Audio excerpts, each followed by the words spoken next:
Welcome to the thread. I pray you've had a great day. It's been eventful for me. I got a little bump on the head and all, but it's all good. Just a little blood, that's all. Life's tough. Get a helmet.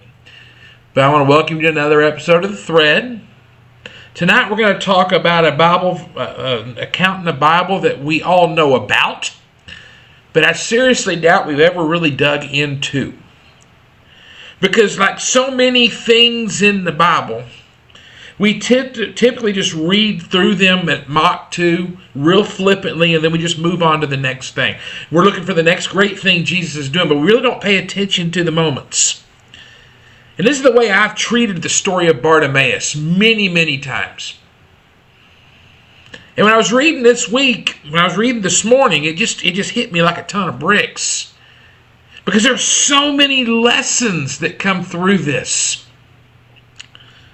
And the word I wrote here is called dawn. It dawned on me. And I chose dawn intentionally because it connotes the feeling of almost a sleeper waking it up. And I don't know about you, but sometimes I walk through life in a perpetual slumber. So sometimes I just do that. While right before me, the abundant life of Jesus that we refer to just kind of goes by my ears. Because these are words of life, and life conveyed through him can be experienced right here and right now if we would only take the time to learn some of the lessons that he wanted to teach us. The same lessons he taught his disciples, he desired for us as Christians in the 21st century to learn. But sometimes we just miss the boat. And see, Bartimaeus is no different because we're talking about faith here, guys. We're talking about faith, we're talking about courage, and we're talking about what it means to be a true disciple. See, because they're all pointed out for us in this narrative, my friends. See, Jesus is leaving Jericho. He's on his final trip to Jerusalem. This is going to be his last trip to Jerusalem because in just a week, Jesus is about to face the cross. And we're told that a great multitude of people were following him as he left that old city of Jericho. And seated on the side of the road was this blind guy. His name was Bartimaeus.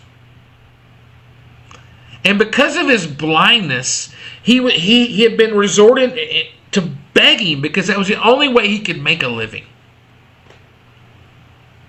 So he must have been extremely curious about all the commotion that was coming down the road, even though he couldn't see it. I guarantee you he could hear it. Because Jericho was always busy, but it was never this busy. And he was informed that Jesus of Nazareth is approaching. And I'm sure he recalled hearing the stories of Jesus healing everywhere he went. All kinds of afflictions. He raised people from the dead. He healed blind people. He healed lepers. And he had heard these accounts, these rumors, these stories. And so you can sense the hope that must have arisen in him when he hears that Jesus is coming. Maybe a hope he had never experienced in his whole life. The prospect of being healed stirred up something in him, an excitement, an anticipation of what might happen. And he immediately starts trying to get Jesus' attention. He's yelling for Jesus to have mercy on him. And he even called him by his prophetic name, Son of David. He created such a ruckus himself that members of the crowd were trying to get him to be quiet. I can picture people right now trying to shush him. They may even physically be trying to cover his mouth and stifle his cries. Because one can sense, if you read the account, the irritation that the crowd was probably feeling at this annoying blind guy yelling. As he becomes more and more vocal. But I can see Bartimaeus in my mind's eye fighting with them, pulling their hands off his mouth. And every time his hand moved away, he uttered another cry out for Jesus. What would happen if we did that in our lives? Oh my. See, we're told that their attempt to quiet him only caused him to cry out louder and cry out more for Jesus. And when Bartimaeus' cries reached Jesus, verse 49 says this: Jesus stood still and commanded that Bartimaeus be called. Be called. And Jesus is a week away from his own sacrifice. But still, he was completely selfless. He was focusing on the needs of someone else, even though he's bearing the entire weight of the world on his shoulders. Because upon receiving the news, the notice that Jesus was calling for him, Bartimaeus got up.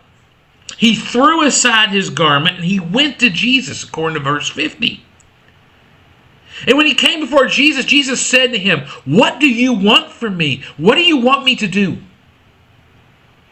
And the blind man said to him, "Rabboni," or Rabbi, "that I might receive my sight." And Jesus says, "Go your way. Your faith has made you well." And then he immediately received his sight. How many people could use an immediately in their life right now? I guarantee you I could. He received his sight, and then he followed Jesus on the road. It was this last sentence that really gets my attention here. So specifically the way it said, he received his sight and followed Jesus. Think about that for a minute. Many people received miracles from Jesus, but they didn't necessarily follow him down the road afterwards. Bartimaeus said, "I'm going to follow that man. He got something." So there's some lessons from this. The first one is probably my favorite one because I have preached on it multiple times. Faith has a profound effect on our lives, friends. I looked at these verses and that's what I gained. How much faith affects this life that we now live. Over and over, Scripture tells us it speaks of the faith in relation to healing. It speaks of our faith in our relationship with Him. And it's our faith that determines what we're going to receive from Jesus. My friends, if you have little faith, you will receive little. We've heard that 1,000 times. But I want you to think about this for a minute. Really. Because didn't Jesus say, if I have the faith as a mustard seed, I can move mountains? See, I think it's a bigger tragedy that most of us can't muster enough faith in most situations to even measure up to the size of a mustard seed, which is the smallest seed, one of the smallest seeds in the world. That's an interesting contrast to what Bartimaeus did here. That's a really interesting. Most of us don't have enough faith to amount to a mustard seed. Wow. Because remember, that healing was immediate. It's kind of like if you read Genesis in the Hebrew, and we say, and God said, "Let there be light." But in the Hebrew, it's like God said, "Light, light." Immediacy. God said light, and the light happened. In comparison, Bartimaeus is evidently as large or greater than the mustard seed his faith is. But it also intrigues me is what son of Timaeus is mentioned by the name in Mark's gospel. It intrigued them. Could it be that he was known in the early church? He's one of the few people that Jesus healed that people knew his name. The recipients of Mark's gospel would have known who Bartimaeus was. But what greater recognition could there be than to be known as a follower of Jesus among other believers? The second lesson I got here is we need to follow Jesus boldly. See, one of the things I took away from this is you always have to be bold. You have to be courageous, and you have to be shameless in your pursuit of Jesus. You can't let anything stand between you and Him. Even in this world, right now, the crowd, quite possibly people that warm our pews on Sunday morning, are sitting on the other side of you telling you to shut up. I wish you wouldn't do that. You're making a commotion. Be still. My friends, pursue Jesus and pursue Him loudly if it's necessary. Because when Jesus healed Bartimaeus, He simultaneously gave instruction to him to go his way. But verse 52 says immediately he received his sight and followed Jesus down the road. Bartimaeus' way was to go the way Jesus was going, my friends. He did not hesitate. He didn't think about it beforehand. He did nothing but focus upon Jesus and His way of life. Now, how cool is that? How different would your life be if that were to happen? My. Verse 3 is lesson 3 I got is there is pain in choosing our own way. If you read this chapter, just a few short verses before Bartimaeus' story, we find the story of the rich young ruler. And he too was told to go his way. But what's more important is that he was provided detailed instructions on how to get there. But he could not do it. Or rather, he would not follow his instructions. He found that the way of Jesus was just too difficult for him. It was just too costly. And his way turned out to be the way to turn away from Jesus. That was the way he decided to go. Has Jesus ever told you to go your way? He beckons me every day, and yet he still tells me that I may still go the way I decide. It's my choice whether to follow Jesus or to walk away on any given day. And I know that his hope for us is that His way is the way we choose. But if it were solely my decision, I'd probably follow my own path. I'm that stubborn, my friends. But He has set before us a path.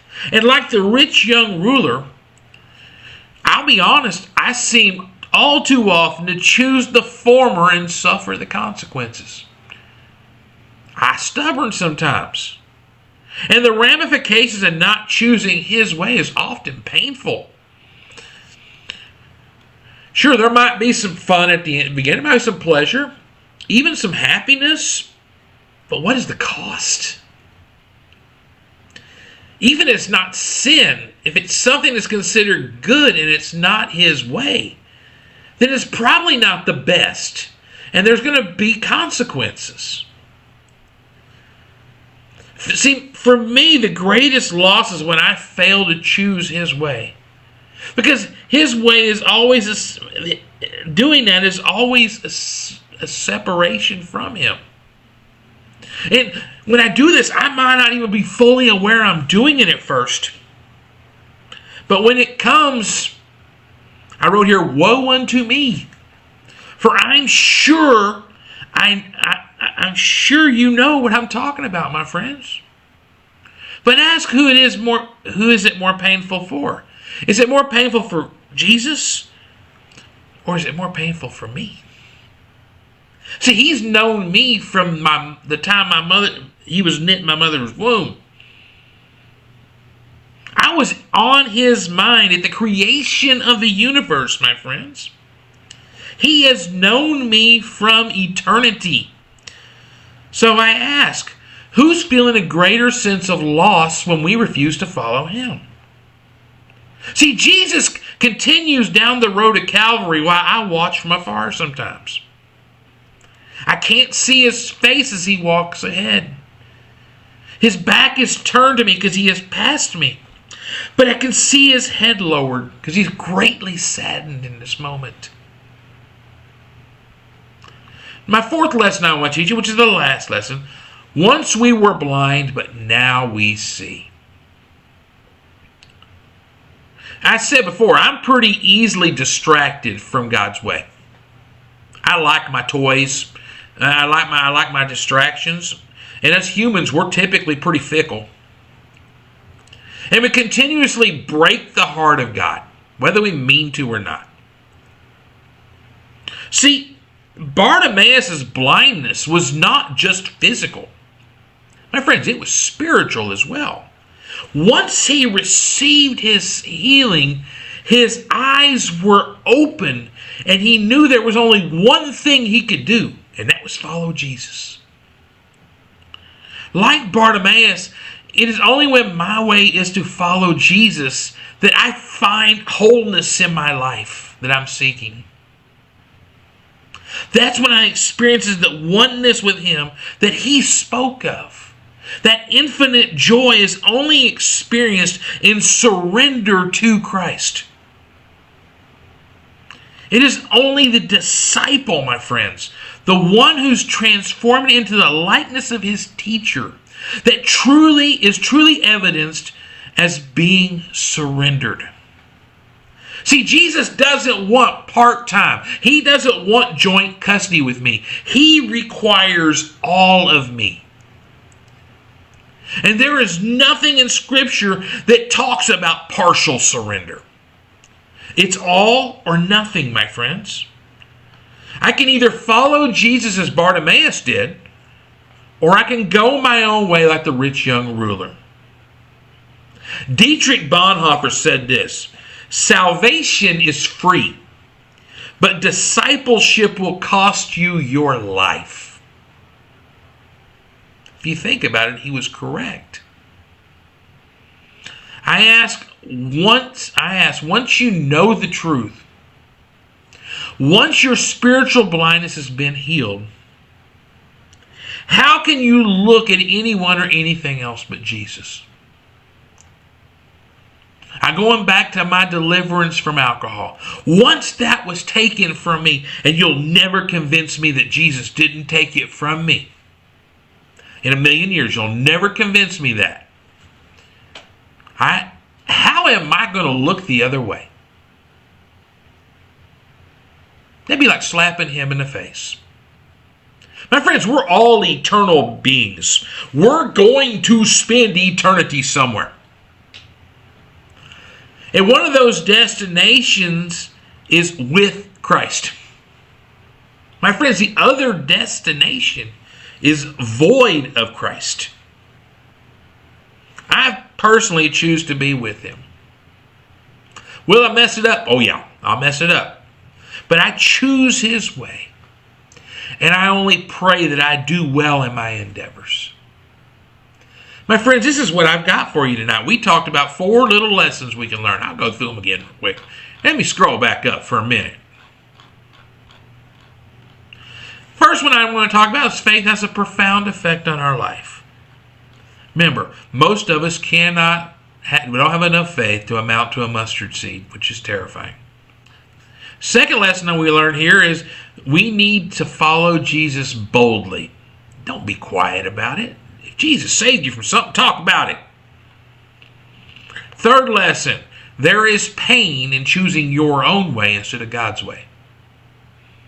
Most of us know that for sure.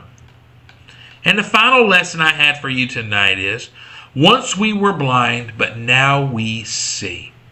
I pray this blesses someone tonight. You know I love you guys. I come on here and just kind of have a little fun. I hope you enjoy this. Have a blessed evening and take care, my friends.